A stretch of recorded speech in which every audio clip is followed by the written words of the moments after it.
Bueno, pues ahora es mi turno. Yo misma presento a la señora Amalia Gamio. No sé si ya la tenemos conectada. ¿Sí? Vale, perfecto. Bueno, pues Amalia Gamio sabe que para mí es un placer presentarla. Participó en un congreso anterior que se celebró en la Universidad de Barcelona y sabe que para mí, pues, la admiro mucho como persona, como profesional. O sea, para mí es una mujer admirable, así que es un placer presentarla. La señora Amalia Gamio nació en Ciudad de México, estudió la carrera de Medicina en la Universidad Nacional Autónoma de México y la maestría en Inclusión de Personas con Discapacidad por la Universidad de Salamanca, en España. Ha presentado disertaciones sobre temas de discapacidad en simposios de las organizaciones de la sociedad civil, en universidades nacionales e internacionales, en las cámaras legislativas y secretarías de México, en diversos medios de comunicación, así como en diferentes foros nacionales e internacionales. Del mismo modo, ha elaborado como titular de los sectores de derechos de las personas con discapacidad en el IMSS y el Consejo Nacional para Prevenir la Discriminación. Participó desde 2002 y hasta su aprobación por la Asamblea General como parte de la delegación de México en el comité ad hoc que elaboró el texto de la Convención sobre los Derechos de las Personas con Discapacidad en Naciones Unidas. Durante 2007, como experta independiente, fue integrante del Comité Interamericano para la Eliminación de todas las formas de discriminación contra las personas con discapacidad. Actualmente, como experta independiente, es vicepresidenta del Comité sobre los Derechos de las Personas con Discapacidad de las Naciones Unidas desde el periodo 2019 a 2022 y fue recientemente reelecta para el periodo 2023-2026. Simplemente le paso la palabra, agradecerle que hoy esté con nosotros y que disfrutéis de su ponencia. Gracias.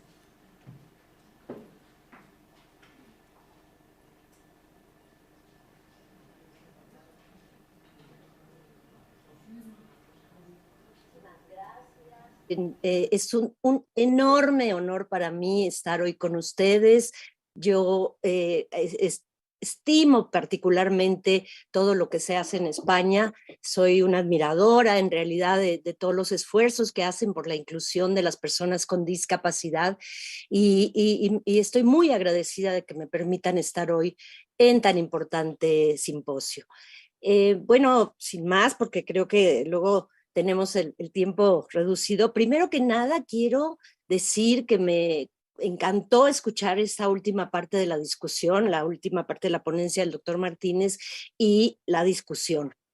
De eso se trata un poco la convención y la observación general número 8, de que podamos discutir todas las posibilidades, pero sí estaría de acuerdo con Pilar que tenemos que ceñirnos a la convención porque pues ese es el paradigma, ese es el baremo que tenemos ahora para los derechos de las personas con discapacidad y es tan importante que hay un antes y un después de la convención, de manera que tenemos que ceñirnos a la convención, buscar la forma, adaptarla a cada uno de nuestros países, como bien decían, la convención no se hizo para España, pero en cierta forma sí, ¿verdad? Es decir, se hizo para todos los países, pero también se piensa individualmente en cada país, sobre todo cuando hacemos el examen de país. En ese momento nos olvidamos del resto de los estados parte y hacemos de cuenta que la convención se hizo para ese país. Entonces, bueno, entendemos todas las discusiones. Me llamó mucho la atención que se centró más que nada la discusión en el empleo protegido. Bueno, pues sí, pues está en contra de la convención y de la observación general número 8. Ni modo. Así ha sido todo, desde que todo principio es difícil y cuando tomamos una nueva convención hace 15 años, pues no se entendía el artículo primero, por ejemplo, perdón, el artículo 12 sobre igualdad ante la ley y todavía actualmente hay mucha dificultad para entenderlo, porque tenemos ese enfoque como seres humanos, esa necesidad de proteger, entrecomillado, y entonces cualquier cosa que se sale de esa posición de proteger, entre comillas, nos mueve, ¿verdad? Nos hace ruido y decimos, no, ¿cómo es posible volviendo al ejemplo del artículo 12, que una persona con discapacidad intelectual no tenga tutela, es impensable. Y entonces ahí se vino toda esa tremenda discusión, porque lo que les negamos, no es mi tema en ese momento, pero vale la pena mencionarlo, a las personas con discapacidad, cuando les negamos la igualdad ante la ley, es la igualdad a ser libres, así de sencillo, ¿no? Entonces, siempre hay que hacer ese ejercicio de entender que todo cambio es difícil y que hay que, como yo siempre digo, hay que buscar el cómo sí se puede en lugar de cómo no se puede, ¿no? Es decir, en el momento en que pensemos, ay, bueno, esto es impensable, ¿por qué no pensar mejor las formas en las que podemos hacer eso que al principio nos parece difícil? Bueno, entonces voy a hablar sobre la observación general número 8, pero yo veo que todo el mundo tiene un conocimiento ya profundo de esta observación general, lo cual me parece fantástico y me encanta. Entonces, bueno, solo recordando que hasta ahora tenemos 8 observaciones generales, una para el artículo 4, que son obligaciones generales, una para el artículo 5 sobre no discriminación, una para el artículo 6 sobre mujeres y niñas con discapacidad, y para el 9, accesibilidad, para el 12, igualdad ante la ley, para el 19, vivir de forma independiente y ser incluido en la comunidad, para el 24, educación, y la observación general número 8, que es la más reciente, referente al artículo 27. El comité tendrá ahora en marzo un día de discusión general abierta para iniciar el borrador de la observación general número 9 sobre el artículo 11, que, bueno, cae por su propio peso las situaciones de riesgo y emergencia humanitarias pues, que la pandemia nos señaló la importancia de esta observación general, más, obviamente, las guerras y todas las situaciones que estamos viviendo nos hacen ver la urgencia de esta observación general. Bueno, sabemos, porque estoy segura, porque ya veo qué conocimiento profundo tienen de esto, que si los artículos de la convención son el qué, las observaciones generales son el cómo, ¿sí? Tratan de explicar más profundamente cómo se lleva a cabo determinado artículo. Porque claro, si observamos los artículos, son breves, son sentencias, digamos, breves, pero no nos dicen el artículo en sí cómo se puede aplicar esto. Bueno, pues esa es la razón por la que están las observaciones generales, y esa es la razón por la que está la observación general número 8, para tratar de aclarar muchas de las dudas que se presentan. Yo voy a ir hablando, si ustedes tienen a la mano el artículo 27, yo voy a ir hablando justo de cómo la observación general número 8 habla de cada uno de los incisos del artículo. Bueno, quiero decirles que cada observación general nos ha llevado al comité por lo menos 2 años. O sea, quiero decirlo no para quejarme de cuánto trabajo tenemos, sino para que quede muy claro que imagínense si en este momento, después de la presentación del doctor Martínez, hubo esta discusión, imagínense lo que significa tener que analizar cada uno de los enunciados del artículo y poder expresar el cómo hacerlo, porque no es una discusión solamente de los 18 expertos del comité que somos. Esto es una discusión abierta, porque nosotros en el comité, obviamente, seguimos a pie puntillas lo que indica el artículo 4.3 sobre la inclusión nada de las personas con discapacidad sin las personas con discapacidad. Así, desde el día 0, como va a suceder ahora con la observación general número 9, tenemos primero que nada un día de discusión general abierta a todas las opiniones de todas las personas con discapacidad de todo el mundo, que inclusive ya está abierta la petición de opiniones, las expresiones sobre esta observación general, que se envían a nuestro comité, y entonces empiezan a llegar. Para el artículo 27 llegaron más de 100 aportaciones en la primera convocatoria que se hizo, porque bueno, pues es una observación general importantísima. Entonces, no es un, decía yo, no es un trabajo solo de los 18 miembros, es un trabajo colectivo de todas las organizaciones de personas con discapacidad, de todas las regiones del mundo, que nos envían sus opiniones, que analizamos, hacemos el primer borrador, presentamos a consideración otra vez de toda la población de personas con discapacidad del mundo, se reciben de nuevo comentarios a ese primer borrador, y así sucesivamente hasta que finalmente se presenta después de más de 2 años o 2 años al pleno del comité, ya con todas estas discusiones tenidas y todavía con las últimas opiniones en este pleno, se aprobó el día 9 de septiembre del año pasado. Entonces, ¿cuáles son los fundamentos? Pues que el derecho al trabajo es un derecho fundamental, esencial para la realización de otros derechos humanos. Hay cosas que parecen tan obvias, pero que tienen que marcarse, ¿no? Y que el empleo y el trabajo significativo son esenciales para la seguridad económica, para la salud física y mental, el bienestar personal y el sentido de identidad de una persona. No es solo voy a trabajar pues porque tengo que ganarme el pan, que eso es lo que hacemos todos. No, voy a trabajar porque tengo una identidad como ser humano y porque quiero contribuir para mi familia, para mí mismo, para la sociedad. Y claro que ya lo sabemos que las personas con discapacidad enfrentan obstáculos para ejercer su derecho al trabajo. Ya lo vemos con todas las discusiones que hay, ¿no? Y claro que aquí en este último punto se refleja mucho lo que se decía sobre los talleres protegidos.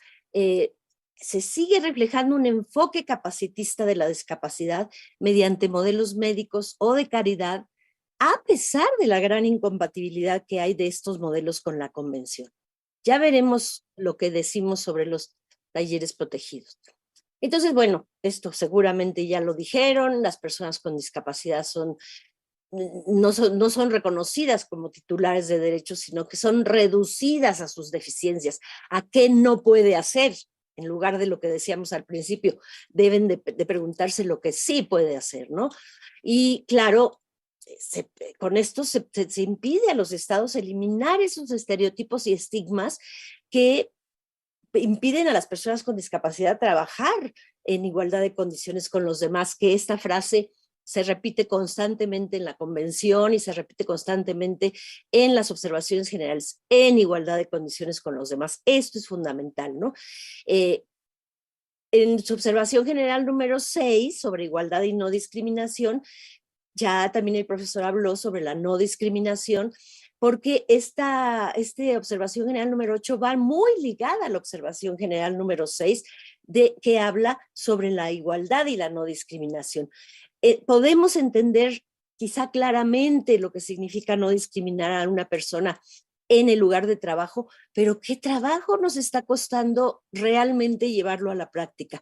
Porque si ustedes le preguntan a cualquier persona si discrimina a las personas con discapacidad en su lugar de trabajo, seguramente la respuesta va a ser que no, pero hay tantas cosas finas que son discriminación en el lugar del trabajo que son las que se tienen que analizar, ¿no?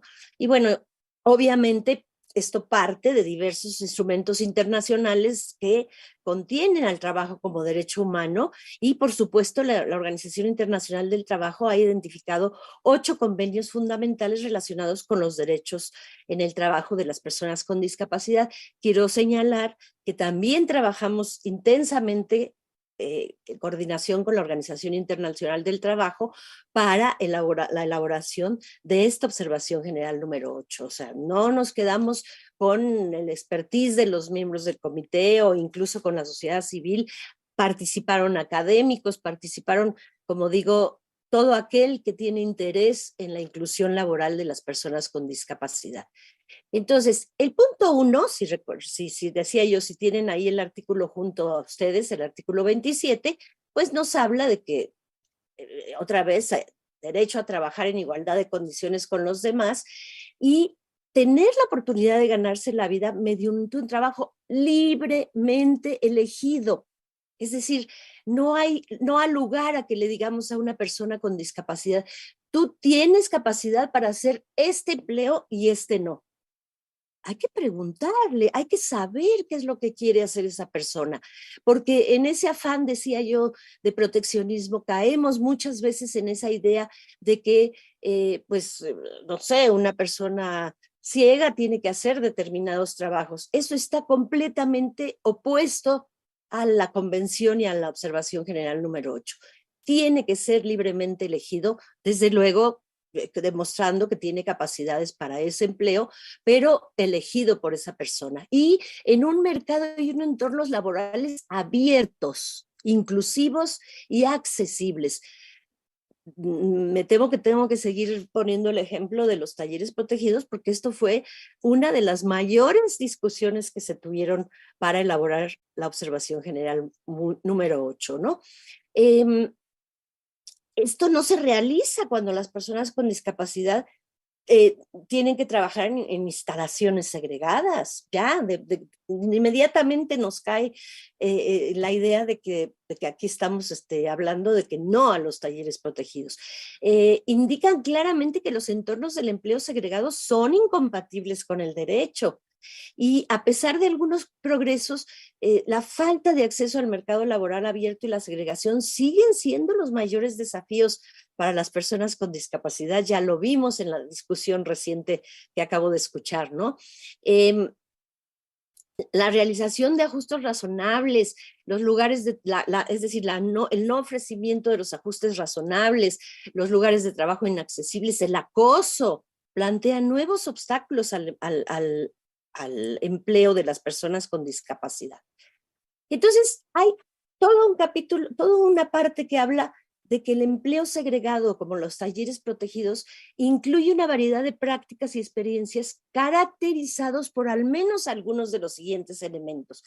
Esto fue objeto de una enorme discusión, incluso con la Organización Internacional del Trabajo, quienes, como algunos de los que comentaban hace un rato, pues todavía defienden la importancia de los talleres protegidos porque, como decía el profesor, bueno, han sido una herramienta para que las personas con discapacidad que tienen mucha dificultad para acceder al empleo regular puedan tener un empleo, pero no, ahora estamos ya en otro momento. Acuérdense que bien lo dice la convención, la discapacidad es un proceso que evoluciona. No podemos hablar de la discapacidad con el mismo enfoque que hablábamos hace 100 o 200 años.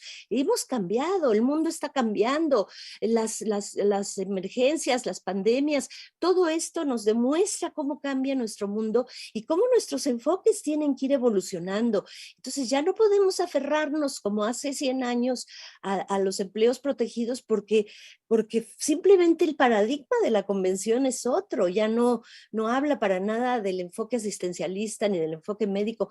El enfoque de la convención es de derechos humanos y partiendo de eso tenemos que aprender a cambiar este chip que tenemos muy metido en nosotros que hay que seguir con determinadas actividades que ya no son compatibles, no solo con la convención, sino con un mundo tan cambiante, ¿no?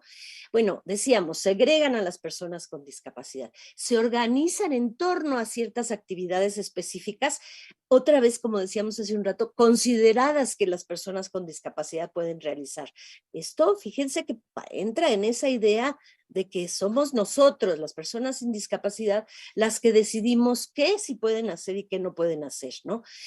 No promueven eficazmente la transición al mercado laboral abierto, porque esta era una de las razones que se arguían para decir, bueno, es decir, que pasen un tiempo en estos talleres protegidos y que luego hagan la transición al mercado laboral abierto.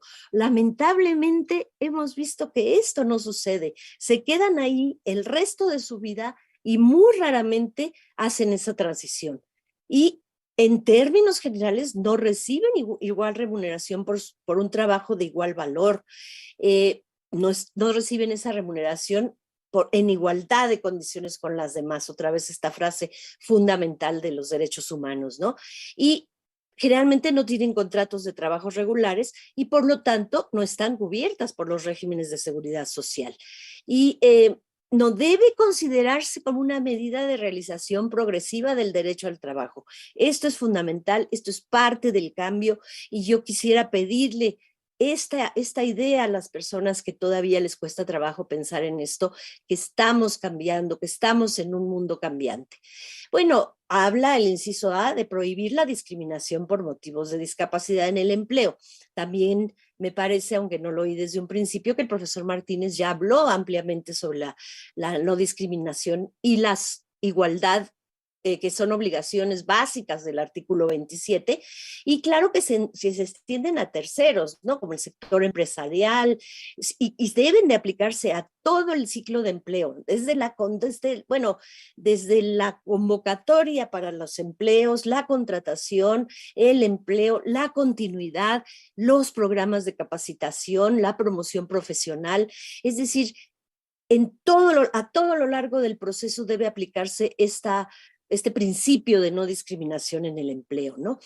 Y se debe velar porque no haya discriminación por motivos de discapacidad y con una lupa, porque, insisto, a veces se pasa por alto situaciones discriminatorias que el empleador no considera que está discriminando y sucede con más frecuencia de lo que quisiéramos pensar. Nos habla de la discriminación indirecta, por ejemplo, hay la misma observación general, el ejemplo de si la única forma de ingresar a un edificio es un conjunto de escaleras, bueno, pues evidentemente las personas que usan silla de ruedas están en situación de desigualdad. La denegación de ajustes razonables, esto que ha sido también una enorme discusión, primero porque a veces no se entiende bien lo que son los ajustes razonables, que como ustedes bien conocen, porque insisto, están bien empapados en todo esto, pues son situaciones individuales, no son para todo el mundo, son modificaciones, ajustes y apoyo individualizados y necesarios. Y lo mismo pone un ejemplo a un empleado del sector público con discapacidad visual que no se le proporciona el equipo adecuado con un programa informático, bueno, se le está negando un ajuste razonable y así, ¿verdad? Y esto tiene que ir directamente platicado y conversado con la persona con discapacidad en específico y el empleador para encontrar exactamente cuál es el ajuste razonable para esa persona en específico. El acoso, que es una forma de discriminación y que se sigue presentando de una manera como no quisiéramos, ¿verdad?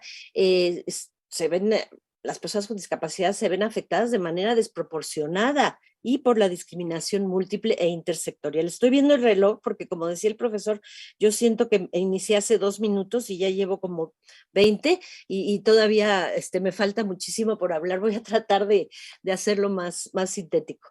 Y bueno, sí, imagínense, no he llegado, apenas voy en el inciso B. Yo Gracias. tengo ese problema, que cuando empiezo a hablar de algún tema, nadie me puede parar. Pues ya, claro que sí me voy a parar dentro de 5 minutos, pero lamento que voy a tener que ir más rápido, ¿no? Entonces, bueno, hablaba del inciso B, en igualdad de condiciones con las demás, en igualdad de oportunidades, todo esto que ya un poco lo dijimos. Otra cosa importante, el pago por debajo del salario mínimo, debajo de la discapacidad, no está justificado bajo ninguna circunstancia. Es muy importante esto del salario, que tiene que ser salario igual a trabajo igual, ¿verdad? Y otra cosa importante, que participen en los derechos laborales y sindicales en igualdad de condiciones con las demás.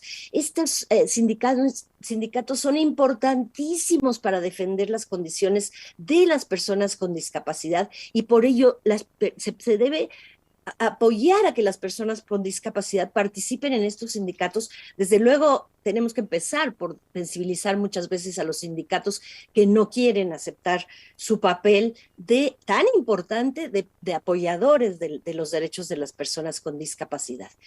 Y decíamos, es en todo el proceso, ¿no? Que tengan las personas con discapacidad acceso a programas generales de orientación técnica y vocacional, servicios de colocación y formación profesional continua.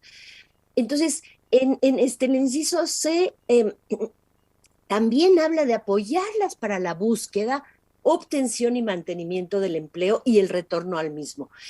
Aquí me pareció muy interesante lo que el profesor Martínez decía, que tal vez las empresas o los entes públicos deberían de informar periódicamente cuántos trabajadores con discapacidad están contratando, porque esto es algo dinámico. Entra uno, quizás no fue un buen trabajador, porque puede suceder con todas las personas con y sin discapacidad. Entonces esto es cambiante, pero el informarnos o el informar al Ministerio de Trabajo qué está sucediendo es una fuente importantísima de información y de retroalimentación y de ver si se está cumpliendo todo lo que se está solicitando en todo el proceso del empleo, ¿no?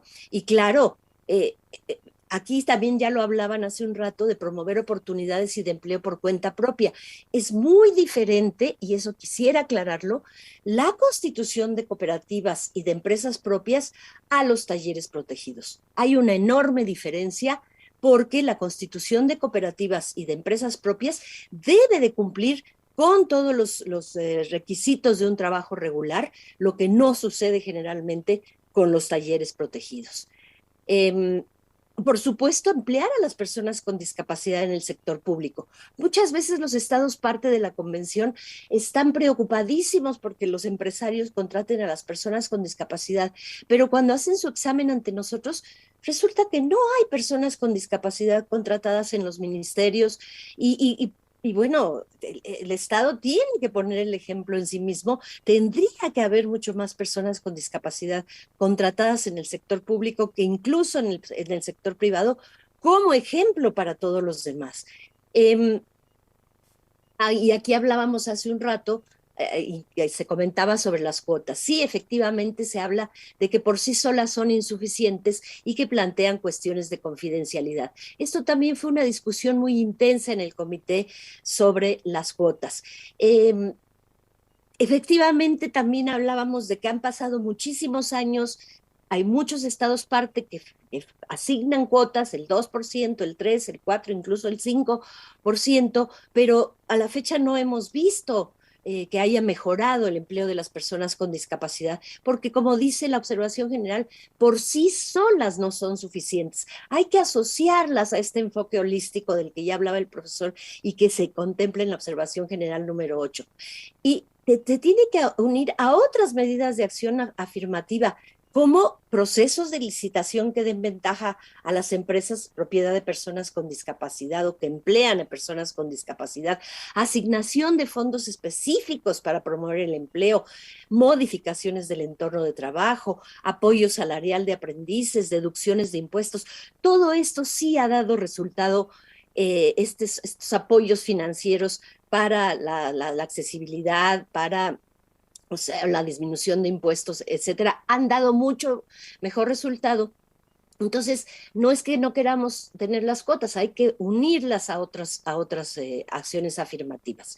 Ahora, para aquí, y creo que con esto ya voy terminando, para la aplicación de medidas afirmativas hay que tener cuidado, porque a veces otra vez restringen a las personas con discapacidad a determinadas ocupaciones que se piensa que deben de realizar las personas con discapacidad. Esto muchas veces pasa con el pretexto de que son medidas afirmativas.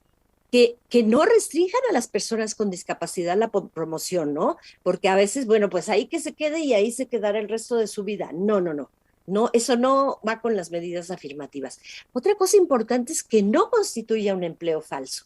Hay muchas situaciones en todos los estados parte en que vemos que se contratan a personas con discapacidad que en realidad están contratadas en la nómina, pero no van a trabajar o otra vez no reciben el salario correcto. Es decir, es un empleo falso que está disfrazado de medidas afirmativas, ¿sí?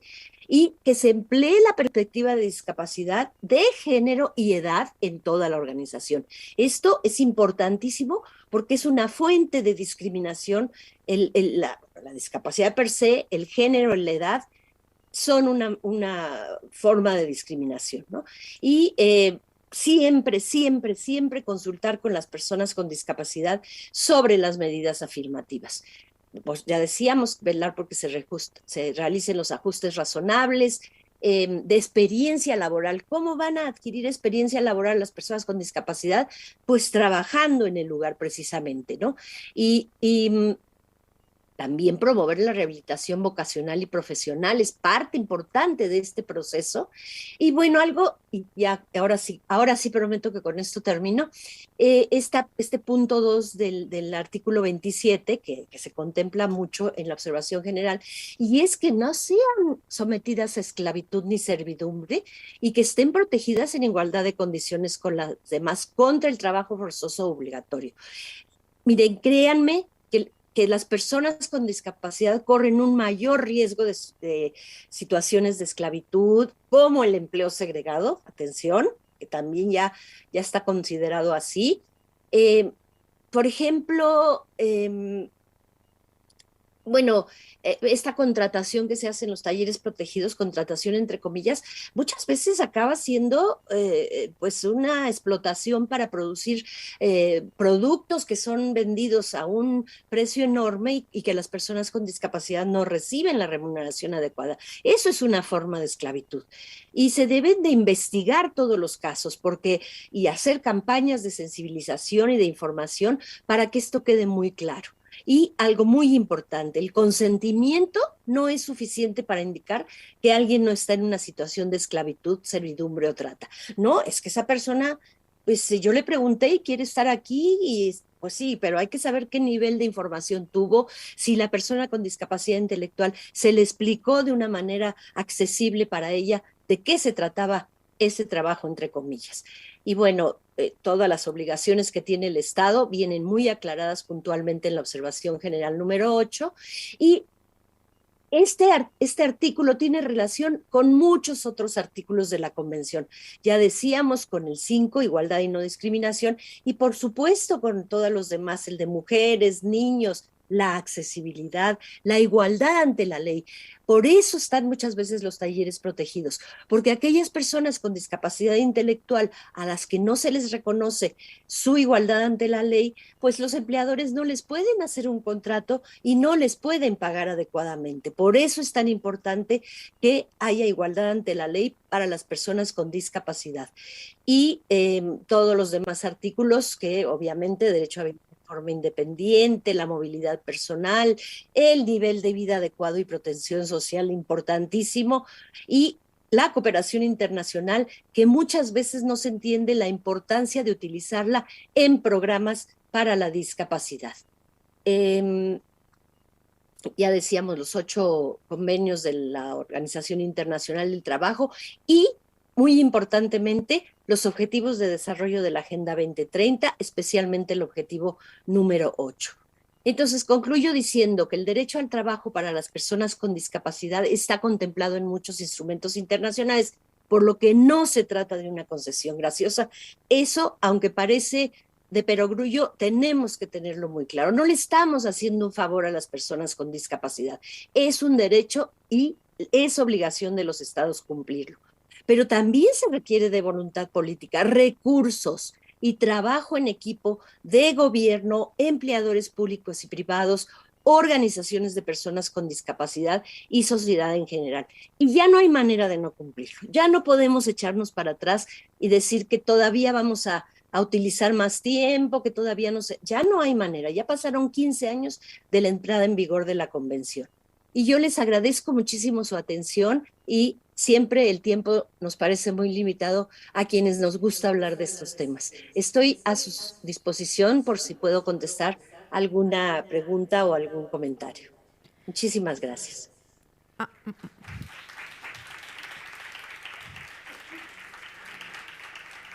Muchas gracias, Amalia, sobre todo también por la hora en tu ciudad. Te lo agradecemos especialmente. Me sabe muy mal, pero no tenemos tiempo de preguntas porque vamos muy justos. En todo caso, Amalia, recogemos una pregunta que he visto que había por el chat. Te la haremos llegar por correo electrónico para ver si podemos también darle respuesta a esta persona en concreto. Igualmente, si alguna persona está interesada de la sala, que me lo haga saber, que intentaré hacerles llegar las preguntas a Amalia. Muchísimas gracias, Amalia.